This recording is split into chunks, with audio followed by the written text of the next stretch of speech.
What's going on, guys? Welcome back to the channel. In my last video, I was talking about how important Cap 240 Super Rare is for me right now and will be moving forward as well. So I've went ahead and made a few purchases and I'm going to tell you who they are, what I paid for them and why I bought them. So first things first is talking about Patrick Drewers, because I picked him up in the last episode, right? In the last video that I put out. Now, the goalkeeper for me is obviously your entry point into Cap 240 Super Rare, or to any team really, or any competition that you're going to be playing. And obviously he's in the gallery. So if you want to check out why I purchased him, check out the last video. Niang come in as well, and again I spoke about him in the last video, but a point to make here, he was the one of as well. So he obviously plays for Adana. Now, the good thing for me, but the bad thing for Mario Balotelli is at the moment is that Balotelli is going to be going through some big surgery and he's going to be out for a good few months. So Niang is surely going to be the number one forward that they've got in their ranks, and he's going to be their number 9. So in terms of game time, that's worked out well for me. But get well soon, Mario. Now, I picked up this guy, midfielder, plays for the same club. I picked up his one of as well. So we obviously want to make as we want to give ourselves the best opportunity as possible to hit that threshold, right? So getting some XP and from a collection bonus is going to be important for me. So I wanted to pick up Belhanda's number 1, and it rocketed me to at least at 1%. I think it was like the 1.5%. I know that you don't get the 0.5%, but on terms of that little, that little chart thing that they've got there, that little line thing. And yeah, Belhanda comes in. Now, why did I pick up this guy? Because if you take a look at him here, so he plays the number 10. He shares some of that set pieces as well. You can see here that he had some really good form for them. But he's tailed off in the last few games. Now, I don't expect this run of form to continue, because if we look at his all and we just go to there, now you can see that half of it I'd say is probably green. He had a bit of a bad spell here when he was playing for, I don't even know who he was playing for there. It might have been Galatasaray. But if we just look at Adana, you can see overall it's okay scoring. But what's helping is, yes, these reds are not going to be great when I'm playing him in a lineup, but it's really brought his L5 down, which is obviously going to then bring his L15 down, because if I show you his L15 and this 81 comes off of here, then all of a sudden it's going to be really, really low, right? That average, which enables me to put in some heavy hitters into the terms of the super rares, the guys that are more frequently hitting 60s and above, 65 and above, and to obviously bring in that threshold. But he's still capable of these scoring. These scores where he's 80 and above, 90 and above. AA point of view is not very good, but he's got some good fixtures coming up, and hopefully he gets back into that lineup after his suspension this week, and he starts doing some business for me. So yeah, I've got the number 10 and I've got the number 9 of that team. I didn't stop there though. I went ahead and got Kevin Rodriguez, so K-Rod entered, and I bought him for 0.138. Now, the reason why I've got this guy, and I still look at it, I think it's a little bit of a bargain, but you look at his scores, they've not been amazing as such, but they're always averaging around that kind of 40 to like 80 mark, really. That's where he's scoring most. Now, he has lost some of the set pieces this year because Belhanda's taken some of them. I think the other guy is Sari is taking some of them, but I think he does jump in every now and again and take a corner and a free kick, which is obviously always a bonus. But he does fly forward for them. He's signed a decent length contract for them. Now, this injury, I think this happened this game week, and I'll come on to this game week at the kind of moving on towards the end of this video. But hopefully he's in for this game here against Samsunspor, because they are not great this season. I think they're the 19th, and Adana are doing well this season. So that would be a super strong fixture that I can put him in. But yeah, K-Rod comes in, and I've got that kind of 3-man stack from Adana, because when they smash, I think that they do all smash. As I said, Belhanda can get that 90 plus. We've got Niang there that hopefully gets on the end of those assists from Belhanda. And then this guy from a clean sheet point of view, and also pitching in with his assists, and he does get into the box as well. So who knows? It could be some goals in there as well. So those two come in on the back of Niang, and the one that I'm kind of probably most excited about is this guy, Joe Newell. He comes into the gallery. If we look at his scores, now I picked him up for 0.185, I think it was. which is one of the cheapest that he sold for in recent times. But you can tell here that again he's quite consistent. Let's take away the benches and the did not the DMPs, and you can see that solidly he's kind of around those green scores. There's only a few here that are in the orange that are bringing down his L15, which is good for me right now. But I wouldn't mind playing this guy in All Star Rare Pro or Rare Plus, as they like to call it now as well, because he's capable of these 80s, the 89, the 87, the 96, just come off the back of an 83 as well. Takes all of their set pieces, plays for a decent-ish team in terms of that league. I think he wears the armband as well. So I wouldn't mind playing him in there if he's going to be consistently scoring like a high 60s, 70s, because you bump on that 5% XP that I've got in terms of the new card. Let's just go back here. You'll see the nice little shiny new card here. And and put on the 20% in terms of being a super rare in that competition, I'd be more than happy with him playing in that spot. But obviously, predominantly, I've bought him to play him in Cap 240 at the moment, and I think that he's a really solid player. It was between him and a couple of other players, which I probably will pick up as well. Not going to name them right now, but they're very similar to Joe Newell, just in different leagues across Europe. But yeah, super happy we're bringing Joe in. I think that he's a really solid super rare card at a really good price for me in my gallery. So my gallery's hotting up in terms of super rares at the moment, and this is what we're looking at. And pretty much any purchase that I make from now, apart from maybe bringing somebody in for a Cap 240 rare, or maybe another rare goalkeeper, so that it gives me depth in the upcoming weeks. I probably will end up doing that maybe over Christmas, bringing in another goalkeeper. But everyone apart from that is probably going to be super rares, to be honest, because I need another 3 or 4 at least to really give me some cover in terms of Cap 240 super rare. But also I need some super rares in order to play All-Star Rare Pro, because I lose. Well, I've already lost Vito, which is still devastating. But Lovitz, Lennon, Gressel, Tolu. I lose those 4 now. Gressel was benched last game. He's probably not going to play the next game. Who knows where he ends up next year? I'm excited to see where he ends up, because there is some chat around Philadelphia. I think it would make sense for them, but whether they go for him with Harriel and the other guy that they've got there at right back as well, I'm not too sure. But he would definitely suit there in terms of picking up set pieces from Kai Wagner. So, if somebody comes in and offers a decent amount, I will sell him. As you can see there, I do have him on sale. If not, I'm well happy to hold and see where he goes.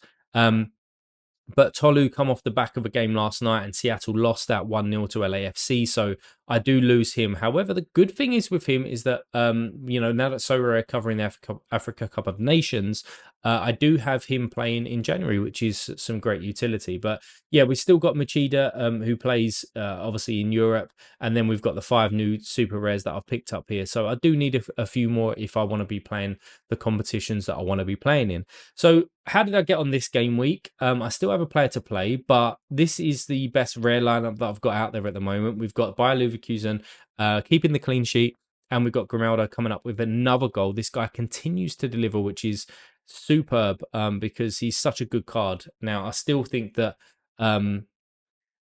he carries on that form as well throughout the season. I just don't see it dropping off. And obviously, it's his first season at Bayer Leverkusen as well. So I don't think that there's a fear of him transferring next year if he continues to carry on. He's got his Spain cap now as well. So yeah, I'm super happy keeping Grimaldo in. And then we've got Herrera doing what he does just at home, just another assist and some decent AA. Kramaric, a little bit disappointing. I was expecting a decisive there out of him, coming off the back of some good form for Croatia in the international break. But we do have Alex Garcia.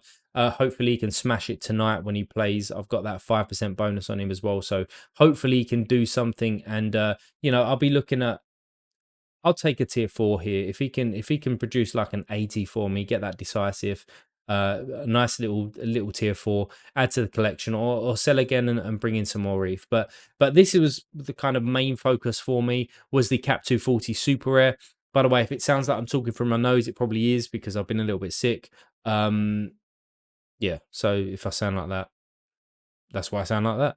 And then, so Patrick Dewey's, they couldn't keep the clean sheet. I was expecting them to keep the clean sheet, so that was unfortunate. But Kevin Rodriguez and Niang, done okay-ish, the 100 between them, so averaging 50 each. Really annoying because Rodriguez went on this amazing run from left back. He took on about two or three players. I think it started with an interception from him as well, and then he set up a really good chance for Niang, but he couldn't put it away. He didn't take the shot, so that would have been a great double decisive for me with the shot on target as well and the attempted assist, which he got anyway. But in terms of points, that could have been an extra 60 to 70 points if you whack on the collection bonus and the XP of being new cards as well. So that would have put me right in the green in terms of security in getting that threshold. But so it all went down, and I spoke earlier about Joe Neal. He got the assist and some decent AA as well. Put the captain's armband on him, and he come in with 103 points kind of overall for me, which is superb in terms of a debut. So yeah, much appreciated on that. But then it left a Nuhu, and basically all I needed was like 29 points, and he come in with the just below 37. So I am 7.42 points over the threshold. So fingers crossed to the Opta gods that they don't change any other scores, and that I get my first threshold, which is 0.09 ETH, I think, at the moment for Cap 240 Super Rare. So my method or strategy is paying off. It's only the second time that I've played this. Played it kind of last week, and that was a bit of a shitty lineup as well. But this week I kind of went through it. There we had some decent-ish fixtures apart from Tolu, and yeah, hopefully securing that first threshold. Apart from that, this team looks absolutely atrocious, but I expected it. That's why I put them all together. Just whacked them in rare plus. You never know what would have happened. But Machida giving away the penalty. Munoz apparently is back, so got guys who do own him. Apparently it was just a stomach bug that he was out from, so he should be back midweek. But again, check the press conferences and some of the top accounts out there like Evil Duke, etc. on Twitter, and make sure that you're putting him in if he's definitely going to start. And then we've got Unistal there. They got smashed at home. I think Hilgers or somebody got an early red card. Yeah, Hilgers. So that was always going to be tough against PSV in terms of what they've got going forward as well. And then Palacios, I was unsure whether he was going to start after international duty, and Pencil just coming up with a decent little bit of AA, but yeah, nothing. So yeah, tip, which is, I don't know, probably straightforward. But yeah, if you have doubt on some players, put them all in the same lineup, and you just never know. Something might happen. If you're expecting it to go to shit and it does go to shit, then you've made the right choice, right? So I'm happy with that. Cap 240 Super Rare as well. I didn't make the right choice here, but I went with proper last minute when I should have gone for burgers, and then it would have given me an opportunity tonight if Victor had a decisive to actually hit that threshold. But is what it is. Captain choice was wrong as well. There, I should have went for Big Papa in there, but I didn't. But yeah, so that's what the game week looks like this week. In terms of the game week, like the midweek one, I don't think that I can put a lineup out there that's competitive. So I might try and get some sort of Cap 240 team together, which would be probably Morris, maybe Burgers, Palacios, but he's probably not going to play, so I might need to pick someone up who's like super cheap, someone like him. And then if I pick someone up 20, probably give me about 43 points. I don't even think I've got anybody. Yeah, so it might be an all-star rare team and just see what happens, but I'm not expecting good things. And then 429, I might make a video before that in terms of lineup building as well. Great that I've got Hector Herrera, Houston just doing bits this year, especially him as well. So good to have him back for another game. Hopefully I can get nick another game after that for him if they beat LAFC in the final over there. Is it LAFC that they play? Yeah, I think it is. Yeah, it's right there in my face. Brilliant. Yep, good. LAFC. But yeah, there's some really tough matchups. You've got Dortmund and Bayer Leverkusen. You've got Gen and Genk. You've got there's another big one in there somewhere, PSV and Feyenoord. Not that I've got much cover from that team, but there's some really good games this week. But the one that I'm really kind of looking forward to, again, it's the Cat 240 Super Rare, because if we take a look, and I'm just trying to find it here, we've got Drewers at home. Now, KSC should definitely not be that low down in that league. And they're coming off some good form. So I expect a clean sheet there at home. You can see there the opponent's score was like 59. So clean sheet is hopefully inbound. Rodriguez, we'll have to see what's going on here. Apparently he left a little bit injured, but I'm just going to keep an eye on that. If not, we have got Machida to come in there if I don't pick up another super rare defender before then, because that is my next spot that I'm going to be picking up. Hopefully K-Rod plays. Then we got Belhanda coming back from suspension, and again they're playing like 19th in the league, 4th versus 19th, so it should be some good things for them. Niang hopefully can get that decisive. I don't know why somebody said that he's going to be benched. I will need to check that out, but he kind of definitely shouldn't be, given the news on Balotelli. And then we've got Joe coming in there as well, so I probably would captain Joe Newell, and then I'm under the threshold by 10, which gives me that little bit of balance if I need to bring in another defender. So hopefully it could be back to back super rare, like cap 240 thresholds, and then bringing in like 0.18. And I said in my previous video, is there going to be a competition out there that I can regularly do that in and bring in a 0.09 card with my gallery at the moment? No, there's not. So let's focus on this competition. Let's really get that ETH balance going up, get some more depth in that competition, and then I can expand into the to really strengthen maybe a few rares, maybe a few more super rares in terms of like all-star rare plus and that sort of thing. But that is my focus at the moment. Do you like my pickups? Are they any risk there? Would you suggest another super rare that I pick up? Is there anyone out there that's kind of underperforming that you think that you would like to pick up, that I should pick up, etc.? Leave a comment down below. If you like this video, hit the like button. If you want to see some more, hit the subscribe button. And as always, guys, I'll see you in the future.